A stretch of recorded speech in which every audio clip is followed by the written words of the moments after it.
Purple Daily is daily Vikings entertainment. We just want the Vikings to win a Super Bowl before we die. I will ride with this group. Seriously, man. Please. And away we go. Okay, man. People wanted it yesterday. Yep. But when Judd is a working member of the assembled local media, you are not allowed to cheerlead in the press box.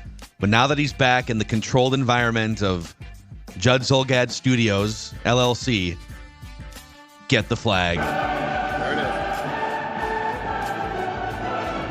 is. Been ready since 5 with this. Woke up at 5. I'll even give you a little flag myself. Oh, a little Purple Daily flag. That's right. It's a Monday live edition of Purple Daily here. Hottest Vikings takes, a pie chart of praise, and we'll sprinkle in some nitpicks to keep it fair and balanced around here. But before we dive into what should be a spicy Monday show, 3-0 Vikings, 34-7 beatdown of one of the better teams in the NFL. And all I see across the national, I mean, there's a lot of like Cowboys, are they screwed talk? But I would say like most of the national platforms I follow are all about the Minnesota Vikings this morning, which if you're a fan, maybe either good or bad. But Judd, let's make our stop at Quick Trip here before we get to our hottest Vikings takes. Yep. In fact, let's stop right now because the gas gauge, guys, it's near E, and nobody likes that. Nobody likes that. So we're going to fill up the car and then check this out. Now, Quick Trip is, I guess, officially a convenience store, but it's so much more. As I keep talking about, it's a grocery store. I mean, look at the choices here. We're not just talking about a snack. Sure, a snack is possible, but so is breakfast, lunch, and dinner. The Karuba coffee. Sports Dad loves his coffee, and the Karuba coffee is absolutely outstanding. And if you don't want to go inside, guess what? Just put that Quick Trip app on your phone like Declan Goff did long ago. Order your groceries and pick them up curbside. That's right. Again, convenience, yes. Completeness, yes. Quick Trip is everything when it comes to your needs. Boys, we are also less than 1,000 subscribers away from 50,000 subs on the Purple Daily YouTube channel. So A, thank you guys. And B, if you're new, maybe you just discovered Purple Daily or Vikings Vent Line in the last week or two, click that subscribe button and the like button on the Purple Daily YouTube channel on this episode so we can keep pumping you daily Vikings entertainment. Let's start with Judd here. What is your hottest Vikings take? All right, I'm going to cut right to it. We're 3 games in. I get that. I don't care. Here is my hottest Vikings take. The Minnesota Vikings are currently the second best team in the entire National Football League. Wow.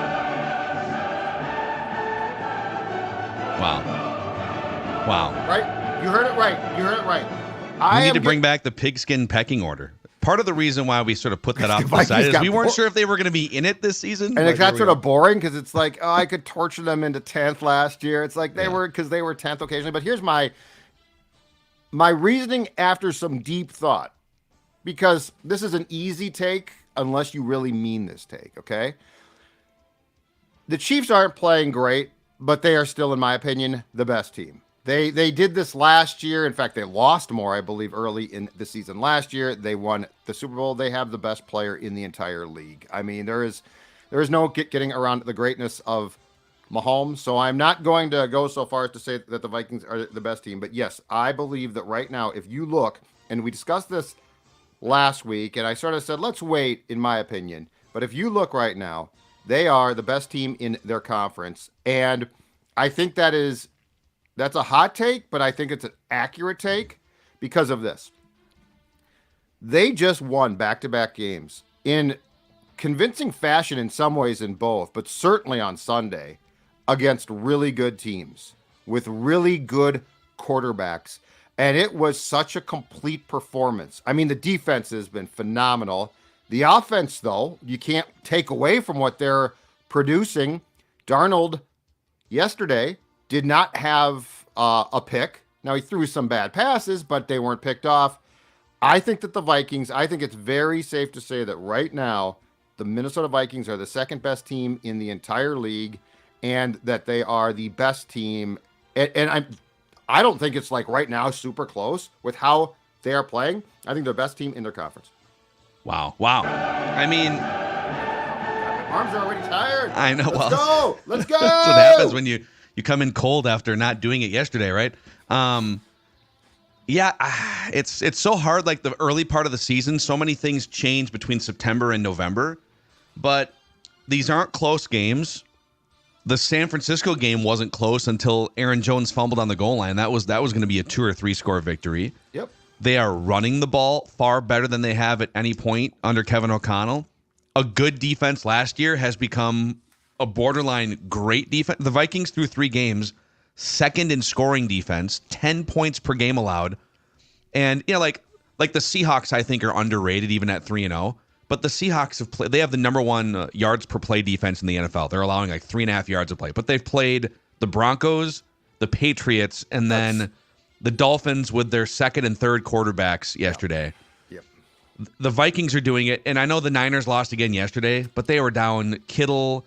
They were down Debo, McCaffrey. They blew a lead. They had like a 14-point lead in that game. Just because the Niners are 1-2 doesn't mean the Niners aren't still one of the hardest teams to beat in the NFL. They can still move the ball. So to do it against the Niners and the Texans as part of your 3-0 defensively, and again, 10 points per game allowed, second best scoring average in the league after 3 weeks. Yeah, man. If you flipped your take around and said, name a better team definitively in the NFC right now than the Vikings. You couldn't. I think Packer fans might step up, and we'll find out on Sunday and say, look what we've done the last 2 weeks with our running game and Malik Willis off the street. You still lost with your starter, your presumed starter, to an Eagles team that now looks incredibly dicey. And by the way, that guy's going to have to come back and play at some point. So you prove it with him, who I'll go back to what we talked about in the summer, which is Jordan Love is still a sample size. Like, he might be great, but he is a sample size right now. He was really good at the end. Congratulations. But you think about, here's my thing. If you were to do a checklist of teams right now and say, okay, let's do the checklist. Let's do coaching, both sides of the football. Let's do execution, offense, defense. Who gets more checks than the Vikings right now? I don't think anybody does. Like that. These last 2 games are a tutorial on completeness. Yeah, if you go through just the usual suspects, right? Okay, well, the Eagles, I mean, they look rickety. They're 2-1, but it is a house of cards over there. And I feel like Nick Sirianni is just riding the roller coaster with every press conference. They didn't score until the 4th quarter. It was an impressive win, and they dominated the yardage battle in that game against the Saints. And credit to the Eagles defense for. It's funny because, like, on one hand, credit to the Eagles defense for finding a way to stop the Saints' explosive offense. On the other hand, it's Derek Carr. Does anyone really believe that team is? I think the real Saints explosive. Yeah, let's pump. Come on down, real Saints. Come on down, Clint Kubiak. Cowboys defense, the last 3 home games, has allowed like 600 rushing yards going back to the Packer playoff game. They were down 28-6 before mounting a comeback, and then they wind up losing. The Rams are decimated. So yeah, dude, it's a hot take, but if you start to measure it up, it's not incorrect in the NFC right now. Sports Dad wouldn't come at you with that take because of his how can I say this nicely about Sports Dad? Because of his pessimistic background, I wouldn't come at you with that take unless I had come away wowed. I mean, the Houston Texans, if we had been going through our schedule prediction in May, so the schedule just comes out win-loss, and I had said, write this down, boys. Davis Mills is going to finish up the Texans game in week 3 against the Vikings. Is it because A, the Texans are blowing out the Vikings, B, that the Vikings are blowing out the Texans, or CJ Stroud got hurt? You would never pick, the Vikings are going to be blowing out the Texans. You probably say, so maybe Stroud got hurt, I guess, number 1, and then people commenting, so our mustache producer, Declan, has said, I'm not shaving the mustache till the Vikings lose a game. You know what? Denny says Declan's going to look like Sam Elliott by the end of the season. I love me some Sam.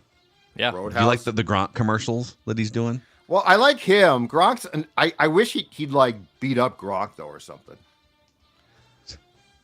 I can't tell if it's working, but like Gronk is such a buffoon in those commercials, and I think that's why it works so well. But like, it makes me dislike Gronk more because he's just such a doofus.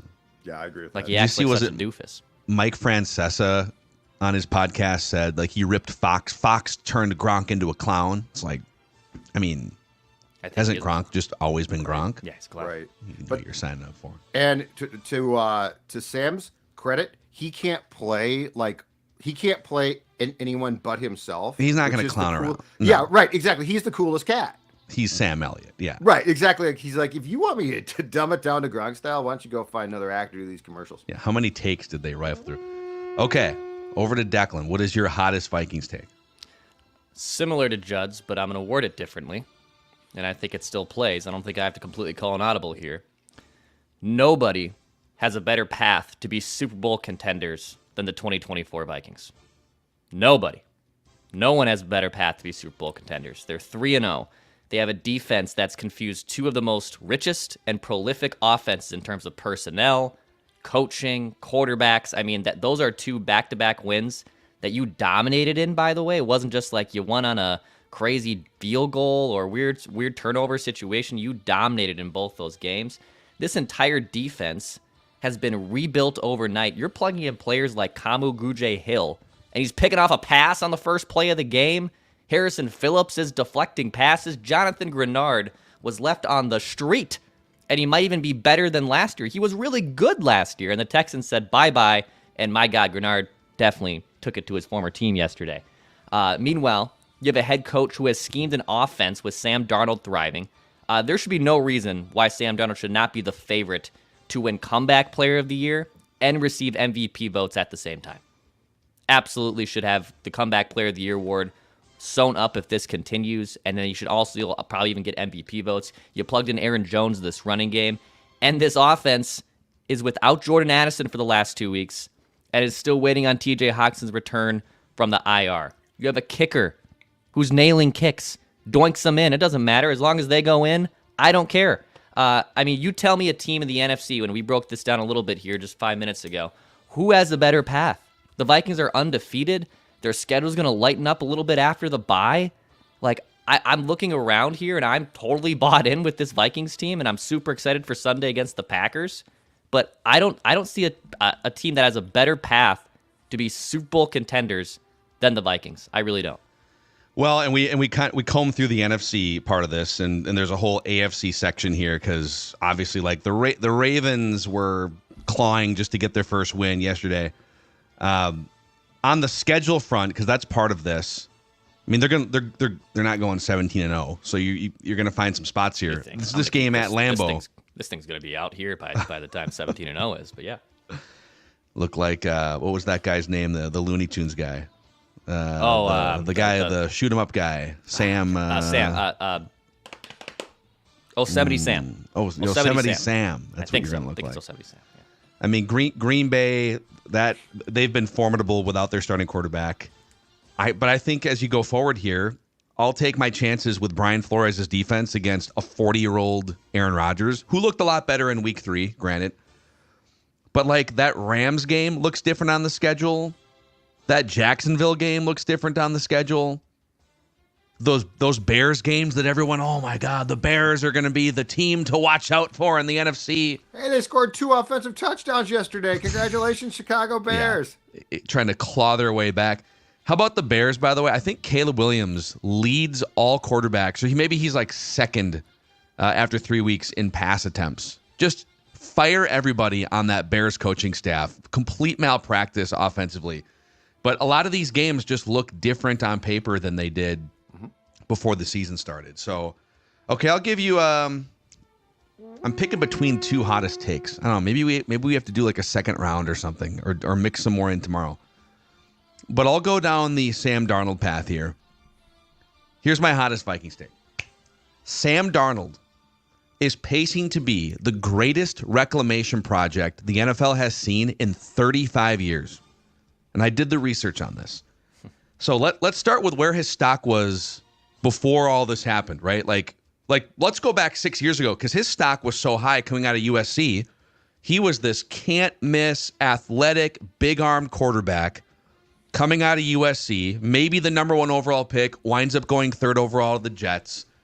So USC, star quarterback, can't miss, highest profile media market in the country. All these factors. His stock was supernova back 6 years ago. Then he crashed and burned, and we've documented all of this throughout the summer on Purple Daily. Through very little fault of his own, some of the worst infrastructure that any young quarterback has ever been given in 2018, 2019. So he goes from being this supernova young quarterback, can't miss, to being a punchline on the back and front page of the New York Post for 2 or 3 years, right? If you look at a list of quarterbacks drafted first, second, or third who crashed and burned, I mean, I'm going to go through this, and you tell me how many of these guys even like bounce back a little bit. Usually, like, you're put on that pedestal, and you crash and burn, and that's a wrap on your career as a starting quarterback. I'll go backwards. Zach Wilson, Trey Lance, Baker Mayfield didn't fully crash and burn because he put up like a 95 passer rating a couple times with Cleveland. So people maybe overstate. Baker Mayfield did not crash and burn like Sam Darnold did. He had to file a claim with his insurance company to get a new car, and then he was fine. Yeah. You know, like he had a little fender bender, had to file a claim, and then he was better. If in the midst of your career, especially early on, you get an advertisement campaign, ordinarily, you've not crashed and burned.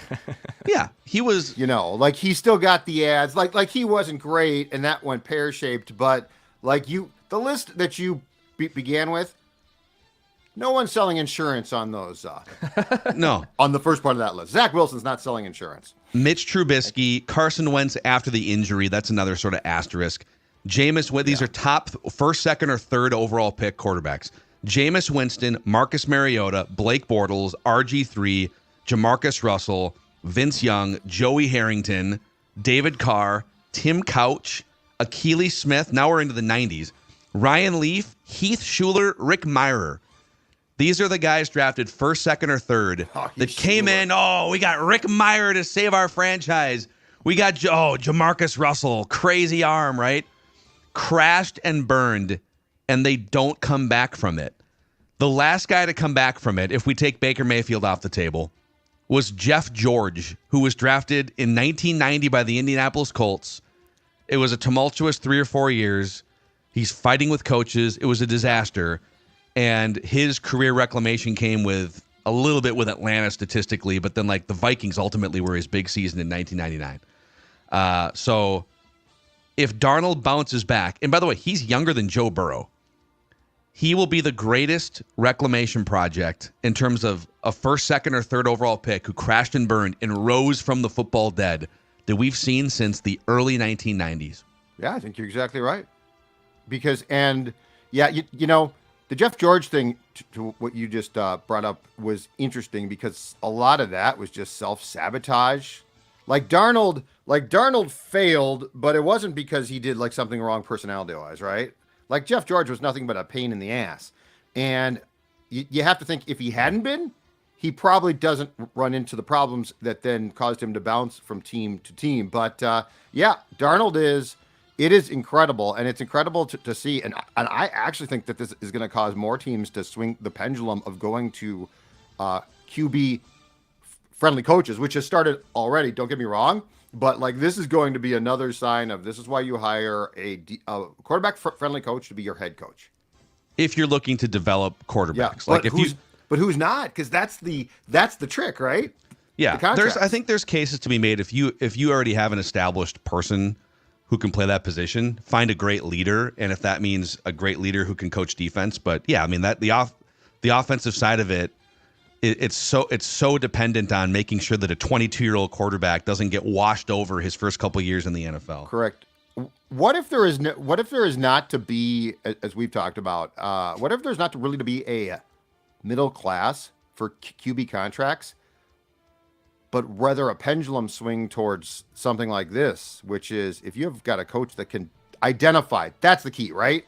Like O'Connell saw something in Darnold, like he was not going to take Dobbs back and be like, just give me an off season. But what if you have a coach who's confident that he can identify this and then get the best on a cheap contract?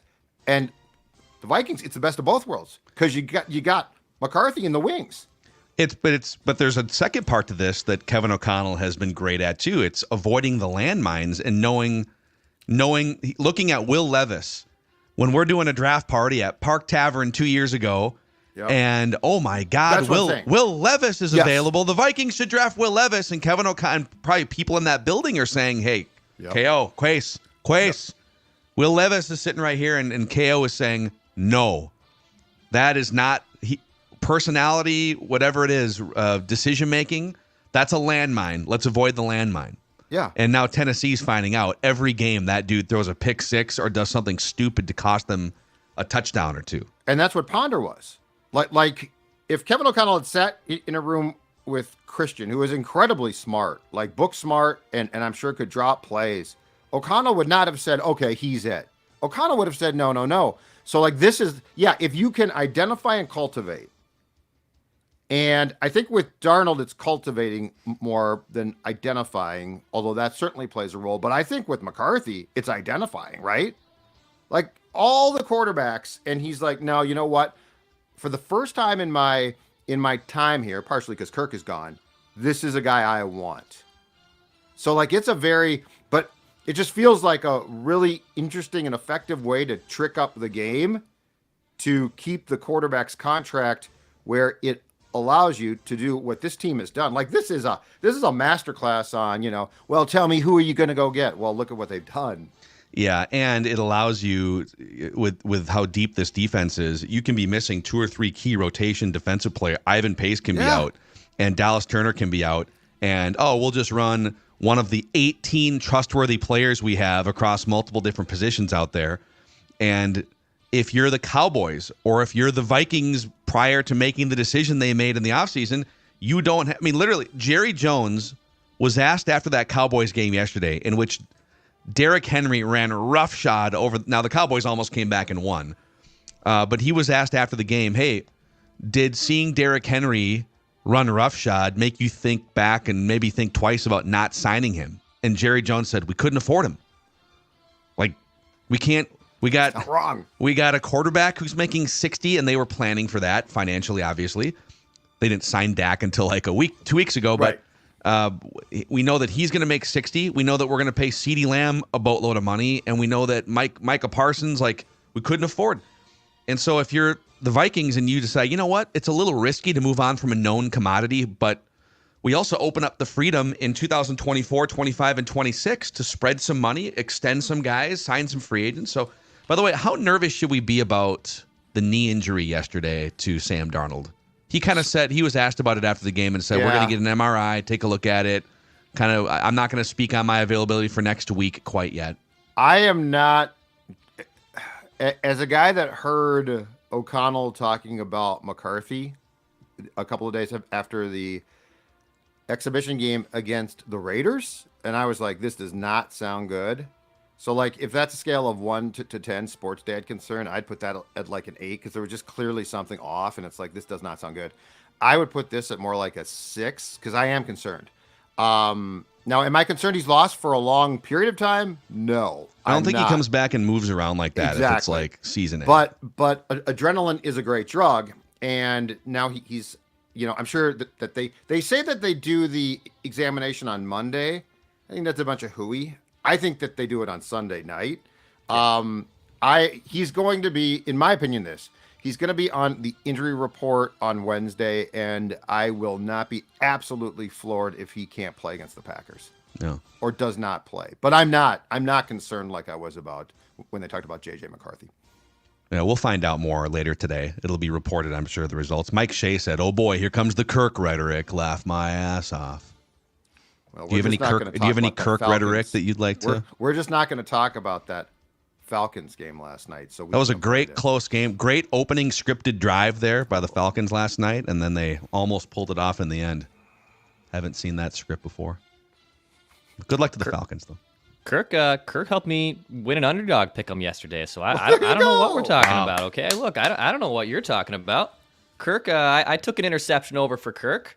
And old Dex Tweets got back on it with underdog yesterday. Wrote an interception prop, wrote an interception pick'em for B.J. Robinson, and then Mahomes with touchdowns. And we're back at underdog. We are back. So thank you, Kirk. Thank you, Bijan. Thank you, Patrick Mahomes. You can join underdog. Use promo code SCORE, SKOR. You'll get a 50% deposit match. Love that all the fans have joined Underdog from Purple Daily, so thank you for those who have signed up. If you'd like to sign up, promo code SCORE, SKOR, for a 50% deposit match. Declan's smiling because of Underdog. We're all smiling because the Vikings are really fun to watch. I'm also smiling because I found a new dentist a few weeks back. Very exciting. Just Park Dental, everything that I was hoping for in a new dentist, which is friendly service. They know what they're doing when they put their hands in your mouth. So my old dentist retired a couple years back, and I was a dentist vagabond. I was scouring the earth, and some friends and coworkers said, "Hey, Park Dental, have you heard about Park Dental? You might want to check them out." Over 50 years, Park Dental has been caring for and cleaning teeth in Minnesota and Western Wisconsin. They treat patients of all ages, comprehensive family dentist. And so if you're looking for a new dentist like me, or looking for a checkup of some kind, you can schedule yours at parkdental.com. That's parkdental.com. And before we get to the pie chart of praise here, Chef Dex, Nicolay Law is the exclusive personal injury law firm of Purple Daily. And Nicolay Law knows that when you or a loved one gets injured, ordinary life can come to a stop. Things can get complicated. And that's where Russell Nicolay and his team come in. They are very proud to serve the Twin Cities communities that they live in. They're just your normal everyday folks that happen to have law degrees to help you get the compensation you deserve after an accident. So if you've been injured, get Minnesota's local award-winning injury lawyers. Get Nicolay, nicolaylaw.com, or 1-855-NICOLAY. All right, Chef Dex, he's been up all night. The Rock knows how you feel about pie. Preparing, crafting, slicing a pie chart of praise off yesterday's blowout win by the Vikings over the Texans. The Rock knows how you feel about pie. How are we slicing it? We're going to slice this in 6 ways, boys. We're going to slice this in 6 different ways. Vinny approved. I had some pieces here. You like these ones. I had some other pieces here. He said, no, Dad. He didn't eat the pie, right? Get back in there. What's that? He didn't eat the pie, right? He didn't paw at it and it fell on the floor. Paw and at it. I mean, he's gobbled not an animal like his father, but shockingly, but he did. He took some bites of the pie and said, "Yeah, I approve of that." Okay. Absolutely, he did. Absolutely, he did. We'll start from the bottom, work our way up. First chunk of pie in the pie chart of praise: 10% to the fans at US Bank Stadium. 10%.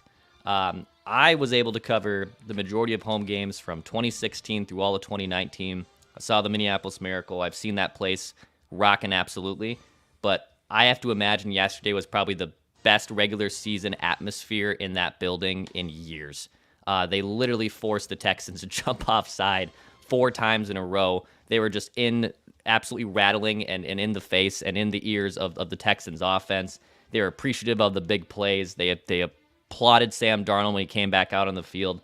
For a Minnesota nervous culture, which we're always walking on eggshells and pins and needles, that was not the case yesterday. The fans 100% played a part in that win. So 10% to the Vikings fans at US Bank Stadium. And, this team spent, parts mostly of 6 years, but certainly the first 2 years of O'Connell playing close games.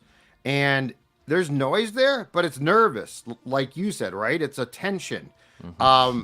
It's another thing to have a good team come here and you blow them out. It's another thing to have a good team come here and their fans don't also travel. So, that was all Vikings fans. Like I saw some, Texans garb here and there, but nothing that would cause an issue with the noise there. So, but I do think a blowout against a good team just sets the building up to go crazy. Because they're not nervous. They're not on the edge of their seats like, oh my God, is there going to be a pick by Darnold? There's something to be said for just drilling a team, especially a good team. I will say we as Minnesota sports fans, but specifically Vikings, are the best front-running fan base in the NFL. When things are going well and the Vikings are up and they're pouring it on a team and it's time to get loud and get cocky, we are great as front-running fans. It gets a little and there's going to be some adversity here and there where maybe they're losing or they get beaten a game or you're down early. We do get really quiet and nervous when we think things are starting to go the wrong way. So I am curious to see what the response is going to be if and when that happens at some point here the rest of the year. But yeah, when you're up by 14 points, 14-0, and you've caused a couple false starts, it's I would say Arrowhead, Seattle, Minnesota. Yeah, Seattle's crazy.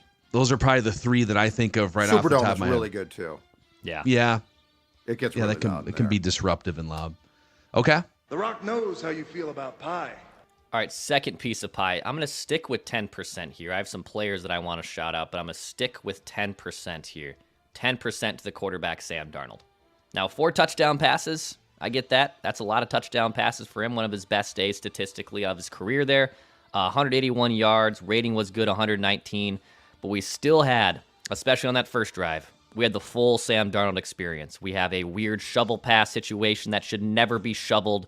He didn't get away with the grounding call. He actually, because he wasn't under duress, and Sean Hockley was brilliant yesterday, by the way, explaining rules. Like I honestly, side note, I want to give a piece of pie to Sean. Couldn't figure out how to put it in this pie chart of praise because Sean Hockley. At was one awesome point, he yesterday. kind of like laughed to himself. Yes. He's like, So we'll re-kick. We'll re-kick. You guys having a good time? The Hockley family. Judd, you're not a Hockley guy? Well, it's hilarious, but they prolong games. His crews love to throw flags, and he loves to talk. And there's some stuff I like, but there are some stuff where it's like, dude, no, that's not a flag. Just pick the flag up. Let's go. And there was a couple where, let's throw a flag just to be sure. Then we can confer. Then I can get on the mic because I love Right. getting on the mic because I am The Rock a knows how Hockley. you feel about Exactly pie. right. Flex my muscles. Yes. But I only give Darnold 10% because the other 2 players I am going to give some pie and some love to, I thought made a bigger impact on the game than Sam did. That's not to diminish what Sam did today. I just feel like the other players I'm about to mention deserved a little bit more chunk of pie. So 10% to the quarterback, Sam Darnold. One more thing on Darnold since we're on him here. So when he was under pressure yesterday, which was 50% of his dropbacks, according to PFF, he was under pressure. So they got to tighten that up a little bit still. But under pressure, he was 7 for 12, 3 touchdowns, no interceptions, only 57 yards. But a lot of those pressures were close range, where you're inside the red zone, you're not going to get chunks. When he was not blitzed, when he was blitzed, it was a little rickety at times. But when he was not blitzed, so if they just sort of let him sit back there and do his thing, 14 of 23, 4 touchdowns, no interceptions, and a 120.5 passer rating. So you're going to have to try and get pressure on him because that is his kryptonite.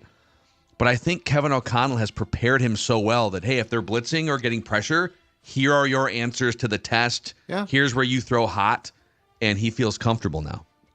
Quick aside, do the stats tell you where the pressure came from? Because I will say this. Speaking of the Vikings being 3-0 and having played 2 really good QBs, this team has gone up against 3 pairs of edge rushers who are fantastic. Danielle Hunter, non-factor. Again, Yeah, he was- like those tackles, I feel like the interior of the line had a rough game. I feel like O'Neal and Darisaw, who both briefly left because they got dinged up, have been phenomenal so far this season. And that's not surprising. That's them. But Danielle Hunter and Will Anderson Jr. each had 7 pressures in the game, so 14. That's a lot. Danielle Hunter had a really good game from that perspective. 3 quarterback hits and 4 quarterback hurries for it's more Danielle than I Hunter. thought. Okay. Yeah, and some of that is like, is he? I'd have to go look, but is he coming around on a twist and it's Garrett Bradbury's pressure versus Christian Darisaw's? So we'd have to go look at the film, I guess, to dissect that. The Rock knows Booney how can you tell us. feel about pie. Yeah, Boone will help us out. All right, third chunk of pie. I'm going to give Justin Jefferson 15% here. So JJ, even though had a drop yesterday, there's another one that was kind of a little far in front of him off his hand that he probably could have hauled in, but still maybe a 50-50 ball. Look at the situations that Justin Jefferson showed up in for the Vikings. His first grab on 3rd and 7, a big, you need a conversion here. He gets them a new set of downs. Next pass, a touchdown, gets a 6-yard touchdown, puts the Vikings on the board. Darnold hits him deep on his next pass for 28 yards. He just continues to go to Justin Jefferson, and what does JJ do? He makes big plays. He's an incredible route runner. I even thought it felt like JJ had more burst yesterday, like more speed. And we've talked before about how he might not have the Tyreek Hill version of speed or maybe have the elite speed that other receivers have, but he can get open in so many ways and is such a great route runner that when he's in the open field, like, good luck trying to tackle and bring him down. JJ showed up for the Vikings when the offense needed him most. That's why I'm going to give him a little bit more chunk of pie than Darnold. He just makes big plays, man. It's great when you have your star wide receiver out there, and I thought Justin Jefferson deserved a little bit more chunk of pie, so 15% to JJ. Yeah. And second half, a little bit quiet, but he also, KOC kind of dismissed it after the game, but there was like a finger issue that they were working on there too. So he's with the quad, the finger. Right. He's been banged up a little bit so far this year. And maybe the gaudy numbers aren't there, but it does feel like he's making a huge impact. And obviously, once Jordan Addison and TJ Hawkinson come back, that opens up more things for all those guys. So right now, Jalen Naylor is your number 2, and he's done a good job too. But he is essentially your number 2 receiving threat. Okay. The Rock knows how you feel about pie. Next chunk of pie, the fourth slice here, 20% to Jonathan Greenard, with a big day against his former team, sacking his former quarterback and teammate in C.J. Stroud. Greenard had a great year quietly, it felt like, last year. I feel like he didn't get the praise that he should have had last year, given the amount of sacks and pressures that he was able to give the Texans. And Houston just said, bye-bye, we're actually going to swap. You guys can take Jonathan Greenard. We'll take Danielle Hunter. Jonathan Greenard made his former team pay. You could tell he was playing with a chip on his shoulder. Look, the C.J. Stroud's a really good quarterback. He doesn't throw a lot of picks. He's really good in the pocket, and Jonathan Greenard was able to get in there and rough him up a few times. 3 sacks for him. He had a huge day. So of the players here, I'm going to give Jonathan Greenard the biggest chunk of pie, and I'm going to give him 20%. By the way, just from a salary cap 2024 standpoint, okay? Jonathan Greenard counts $5.7 million. This is not a misprint. $5.7 million against the Vikings cap. Danielle Hunter, 13.7. To the Vikings cap. Oh, well, I got you. Okay. Against the Texans, is there dead money? Also, is there yes, there is. So, but the point is, like, think about the production, and especially in the defense that Flores plays. Think about the production, and then the difference in cap hits, like, because the production is going to be minimal, because Greenard is not a better player, but I think he actually is a better fit in what Flores wants than Danielle was. Despite the sacks, I think Danielle is probably best served to be where he is now, which is being a 4-3 end with the Texans. Danielle's cap number for the Vikings this year is 14.9 in dead cap money. Part of the dead money, yeah. So the Vikings they've already paid Danielle. It's just accounting. But like for accounting purposes, Danielle's cap number for the Vikings is 3 times higher than Jonathan Greenard's is for the Vikings. And like, so to your point about Greenard, so what they're doing is that the Vikings have 28, they have, 28 plus 14, they have like $50 million tied up in dead cap this year for Kirk, Danielle, and Marcus Davenport. Those are from like void years they put on to spread cap money because their accounting was all over the place. Right. And so they were squeezed cap-wise this year. But when you sign these guys, especially like the multi-year contracts to Greenard, you can do a big signing bonus, prorate and spread money, basically backload that contract. So what they've done is they've put a little of the Greenard money on the books for this year because they don't have as much room with all the dead money to Kirk and Danielle. But when those guys come off after 2024, that's when those contracts start to bloat and you have space to absorb them. And the extensions for Justin Jefferson and Christian Darrisaw. It's the beauty of having a rookie scale contract, J.J. McCarthy, and a $10 million Sam Darnold. The Rock knows how you feel about pie. Back to Chef Dex. All right, 2 more slices of pie here. Let's go to Kevin O'Connell for also 20%. So KOC, again, calls a brilliant game. The Texans defense obviously had a big, the entire Texans team had a big jump last season. Got DeMeco Ryans on the other side, who's a defensive guru, and KOC outcoached him. Kevin O'Connell continues to put Darnold in positions to be successful. Aaron Jones has obviously been a great plug into this offense too. I love that we had some gadget plays yesterday, baby. Love me some gadget plays. Love when I see any stuff like that. Gets me off my couch every single damn time. Kevin O'Connell gets a chunk of pie. He gets 20% in my pie chart of praise. Yeah, I mean, he's been great. He's been great. And damn, his post-game speeches are good. Those are also awesome. those are, he has done. I would say it's safe to say that dude has pushed all the right buttons. And if you have not read this yet, go back and check out Mark Craig's Saturday story on O'Connell in the Star Tribune. It is exactly what we've not speculated on, but O'Connell's referenced it. But this is chapter and verse on the difference of O'Connell year 3 compared to year 1 and 2. I think he finally got tired of being just considered a really nice guy. And I know he damn sure got tired of his team being considered, oh, you're a nice team, high flying act, right? Offense, offense, offense. And now it's just this, we want to kick your ass. And they're doing it. I will, as long as this continues, I will harp on this all year long. That is such a shift of philosophy. And this is how you win not just football games, but playoff games. If you don't want to kick your opponent's ass, you are going to be, you can score points, it can be fun, but you're never going to be a Super Bowl threat, I don't think. I mean, the Chiefs want to kick your ass. You got to want to kick butt. It's funny because the Chiefs have been viewed as kind of, high flying finesse, and maybe they were more so when Tyreek Hill was there. But there's also an element defensively with Chris Jones. Spags, yeah. And Steve Spagnuolo. And then offensively, they'll just put in undrafted free agent or 7th round dudes. Like last night, wasn't the running back that they were using for half the game was an undrafted free agent out of UCLA. He missed his sister's wedding. What's that? Did you guys hear that? He missed his sister's wedding. Oh, yeah. Well, you know what? Side street on that. It's worth it. What's the sister doing scheduling a wedding on a Sunday for her brother's a football player? Well, I don't think I think with all due respect to him, I don't think they saw that her brother was going to be an NFL player. Well, but he was going to sign with it. Wait, they had no inkling he played at UCLA? They had no inkling that he might be busy on Sundays during NFL season. Now he's the starting running back for the Chiefs 6 months later. Plus, just send pictures. I'm put on the family. I mean, it's filmed, right? You can go back and watch it if you want. Well, I think someone sent a video to Sunday Night Football of they were at the wedding party and the venue, and they were all drinking and watching football. He didn't miss football. nothing. Thanks, Judd. He didn't miss nothing. How you feel about pie? All right, and then final slice. Slice. Final slice of pie here, the 6th piece, the biggest piece, 25% to Brian Flores.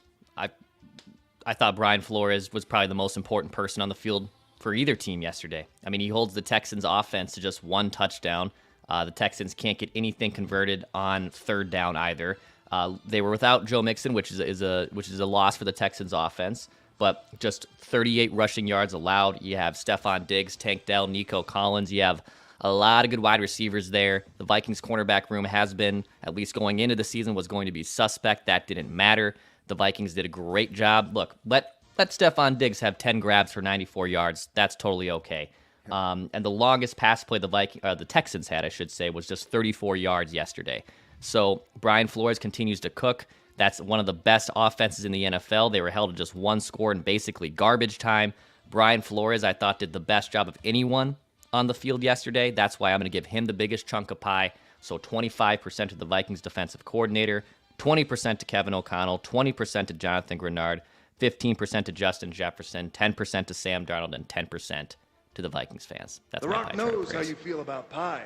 Brian Flores, so just through 3 weeks, we've already mentioned Vikings are 2nd in the NFL in defensive scoring average, so 10 points a game allowed. Yards per play, Vikings are tied for 6th in the NFL, and that's playing 2 high-octane, fully stocked offenses, and they are still 6th in yards per play allowed. High leverage situations, so red zone, 3rd downs, 4th downs. Vikings defense allowing opponents to convert just 31% of 3rd downs and 33% of red zone trips into touchdowns, which is massive. And they're doing it, according to Pro Football Reference, while blitzing a lot less than they were last year. So last year, they were blitzing 50% of plays, sending an extra rusher. And according to Pro Football Reference, it's only 23% through 3 games this year. And again, I don't know if they quantify that by just sending 5 or more, or if you, because what they do oftentimes in this defense is they send someone who's not up front. They'll send a safety or, an inside linebacker. Drop 2, send, you're right. And so it's like it's a blitz, but they're only sending 4. It's just coming from different angles. I don't know how they quantify that, but but at its core, if you can blitz less and still be, and by the way, pressure rate for the defense tied for 4th in the NFL defensive pressure rate. So if you can blitz less and pressure a ton, it just gives you more guys in coverage, and it makes it harder for guys like C.J. Stroud. And the secondary has played well. Shout out in particular, again, to the guy that just turned 34 last week, Stephon Gilmore. They're trying to pull back his snaps a bit, so they're trying because of his age. But my God, I believe so. He was in charge of when he was in, and there were times when he rested. When he was in charge of shadowing Nico Collins. Okay, Nico Collins on Gilmore's watch, 1 catch, and I believe it was like a screen pass at the line of scrimmage. It was a slant. It was something that got nothing. Stephon Gilmore has taken this cornerback room thus far from what I would say was a real concern to just a veteran savvy group. So shout out to him. He's been fantastic so far. Yeah. A lot of smart people, players and coaches on that side of the ball. So Chef Dex cooking it up. We'll get to a few other things, including some nitpicks that need to be addressed. I don't think that list is going to be very long here, but if you have a list of things that need to be addressed at your home, Finch Home Solutions is here to help you. Most definitely. Great call. In fact, if you had an electrical playbook of, you know what, we got a playbook of things that have to be fixed. Blue 80, green 14. Guess what? You're calling Finch Home Solutions. Cody and his team, they love 2 things. They love the Vikings. I'm sure that Cody is over the moon about this start. And they also love making sure that your home is safe and sound. And they are now an official certified dealer and installer of Gemstone Lights, which is permanent holiday lighting. But let me tell you about this. Here's a little trick. So you're saying, okay, Sports Dad, that sounds great. My wife will love that. But what about me? And I'm going to tell you right now, the nice thing is these lights can be changed. So let me give you an idea as this Viking season progresses. Let's say it's a Friday before a big game. Let's say it's Packer week, and you want to light your home up in purple to let everybody know your team. Well, guess what? Finch Home Solutions can do that for you. That's right. Exactly. A great gift for her, a great gift for you. Perhaps she's a Vikings fan too. 612-357-2604. FinchHomeSolutions.com. FinchHomeSolutions.com. Cody and his team taking care of you. Hey, the Renaissance Festival, the final weekend of the Minnesota Renaissance Festival is this weekend, a special Festival Friday. Open this Friday for Ladies and Lords Shopping Day. A discounted admission ticket includes wine, gift bag discounts, and more. It's the final weekend of the Minnesota Renaissance Festival. Open this Friday. You can find tickets at renaissancefest.com.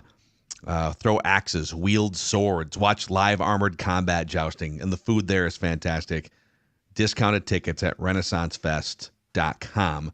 Real quick, before we get to nitpicks, so Mike Sando, friend of the show, he usually does the quarterback tiers every offseason that we do a full episode on. And he has his Pick 6 article out through The Athletic this morning, and he leads with some Vikings-Packers stuff. Yep. And he's, let's see here. He talked to a couple, like, anonymous, I don't know, front office types. So this is from an offensive coach in the NFL. Is one of them, about the Vikings defense. They overload, but it ends up being a 4-man rush, and they roll up on the receivers on the outside. They don't let the quarterback have quick throws. They bring pressure enough to get your attention. Your tendency is to want to get rid of the ball fast, but you have your protection structured so you can hold the ball a little bit longer, get the ball downfield. It's tough against the Vikings defense. And then another coach said, on the offense, they get the ball upfield as well as anyone. They do it by design. They make good use of their personnel to make explosive plays. The combination of what Minnesota is doing defensively and what they are doing in their passing game, bleep, they're for real. Mm-hmm. So you got people. Yeah. People were very skeptical after the Giants win. And then the Niners like, okay, all right, you beat the Niners. Congratulations. And if you watched the Niners win, though, that changed my opinion completely, because the game was probably too close, but it was still really, really impressive. Like there was The Jones fumble sabotaged a blowout, but beyond that, like that was a thorough physical domination in some ways against a team that loves to play physical. Oh, lazy television is back. Phil, Lazy Television says, Judd, is Darnold still not going to start in 2025? Oh, he's going to start. Yeah, he's starting for sure. I just don't know for what team. The Dolphins. I mean, that does make a lot of sense. Anything that has that Shanahan tree attached, I think is where he needs to probably go. It's like half the league at this point. There's a lot of options. Yeah, and the worst thing that he could do is get haughty and say, I figured it all out now. Like it's very. I think the Darnold easy bake is pretty obvious now. So I wouldn't stray from that. Like the directions. Tennessee. Like the directions there. What are they running in Tennessee? Question, is Brian Callahan, and I know he's a good offensive mind, but is he a good coach? Like the Levis slander, it's funny, but it did seem odd, and I don't know if he's just young at this and doesn't know yet, but I think the last thing that you should do is be picking, and Will might stink, but I don't think you should be picking him apart at the podium. I don't think that helps anybody. If you inherited a quarterback that puts mayo in his coffee and throws, I mean, wasn't that the thing about Will Levis? And now he's doing mayonnaise commercials. Yeah, I think at the combine, right? I think he talked about that. Yeah, Google Will Levis. Yeah. I think we did. I think we talked about this on the pod back then. Mayo coffee. It's the first thing that pops up. Yep. Oh yeah, there's a bunch of stories about it. Yeah, we talked about it. He publicly shared that he enjoys mayonnaise in addition to his coffee. God's name. He was captured squirting the condiment into his drink at one point. So yeah, my quarterback puts mayo in his coffee and throws ridiculous pick sixes every game. Yeah, I'd be a little cantankerous at the podium trying to coach that idiot. Anyway, I'm just saying that I think there are a few good places. And lazy, the answer to your question is 100% yes. Sam Darnold is an opening day starter in 2025 right now. Yeah. I mean, right now he's an MVP candidate, legitimately an MVP candidate in the entire league. So not wrong. Let's go around and do some nitpicks here to wrap the Monday live episode, boys. Tough to find a. Yeah, I've got these, man. This is so small. Okay. First quarter, first half for sure. The Darnold experience has gone great. Phil, you are right. Right now he is a legitimate, no tongue-in-cheek MVP candidate. And he did have, to Declan's point, some Darnold experiences where he threw some dangerous passes, ill-advised. He's very fortunate he probably didn't get picked. But all of that being said, let me go to one that I can clean up right now, okay? Because it's very controllable. I am all for passing the ball. But when you have Justin Jefferson open underneath and you decide to take a deep shot wait for it, Josh Oliver in double coverage, what are we doing here? That's a nitpick. What are we doing here? He was double covered. That's a heat check, man. You're feeling yourself. I know, but I'm just saying the ball from the press box, because it was the near sideline where the Vikings are. The ball flies over Jefferson's head, and you can see him like, oh, and he saw an 84 flash. He's like, oh, Randy Moss. It didn't get picked, so that was good. But very, very few things in a blowout like that to nitpick. But I guess it's one thing. Oh, the Vinster. Who's nitpicking the Vinster? Staring. Who's a good boy? He wants something else, dude. He wants something else. You got to shut that door. I can't. But anyway, love the dog. Don't love the pass into double coverage to Josh Oliver in particular. 18 Justin Jefferson. Hey, go for it. That's fair. All right. Dex, do you have any nitpicks? My nitpick would just be I'm just prayers up for Sam Darnold's knee, because when he did go down, it just felt like, this has been a blast of 10 quarters for the Vikings, and now you're telling me this quarterback hurt his knee again, and everyone held their breath. He comes out for the play, then he comes back into the standing ovation. We'll see what this MRI says, but just my nitpick is, can we just have a nice thing? Can we just ride this out, please? I don't want to turn to Nick Mullins. That'd be my only nitpick. Can the sports god just continue to bless this team and not curse this team? One of these anonymous people, coaches, whatever, that Mike Sando talked to in that article said, if Sam Darnold is out because of the knee injury, they are bleeped because Nick Mullins there is a line of what you can and can't do if you're Kevin O'Connell, and Nick Mullins is below that line. I don't think he plays the rest of the game. Like, it's not an ACL, so maybe it's like a sprain, worst case scenario, where he's out for a week or two. I think that's correct. Yeah. But it is amazing how far we've come, where 6 months ago, a lot of people were furious that the Vikings would move from Kirk Cousins to Sam Darnold and then the unknown. And now we're sitting here going into week 4, and people are nervously refreshing the internet. Oh my God, is Sam Darnold going to be out? We're going to be screwed if Sam Darnold's out for a game or two. The guy got a standing ovation when he came back in after missing a play after the injury. It was awesome. 70,000 people, man. I'll add to Judd's here. It was less about the pass to Oliver, and it was the reckless shovel passes are my nitpicks. Yeah, don't do that. He's always had some of that in him, even going back to college, like the knocks on him in college to the NFL where he gets a little squirrely and risky sometimes. Josh Allen gets squirrely and risky. Brett Favre got squirrely and risky. So you can still be a really good quarterback and be reckless from time to time. So if you're A, either don't do that, or B, if you're going to, you better continue to make up for it with big time third down throws down the field, touchdown passes in the red zone. But I think going forward, you're just going to have to build it into the algorithm for every 3-hour football game. He's going to go haywire like twice. And you just need to hope that it's not a turnover, or if it is, that you can make up for it with a 50-yard pass or something. And the interesting thing about that is, O'Connell does a fantastic job there, right? And I think for the most part, Sam goes by what the coach says. Like, I don't think we get much rogue here. Occasionally he does. But the difference, one of the primary differences between Darnold and Mullins is the blue screen of death with Nick happens way more. It happens like 5 times a game. Right. But I mean, it sounds like I'm trying to be goofy, but I'm not. And the 3 more times a game that it happens is enough to sabotage your team. Remember when he came in last year, Mullins, for Kirk?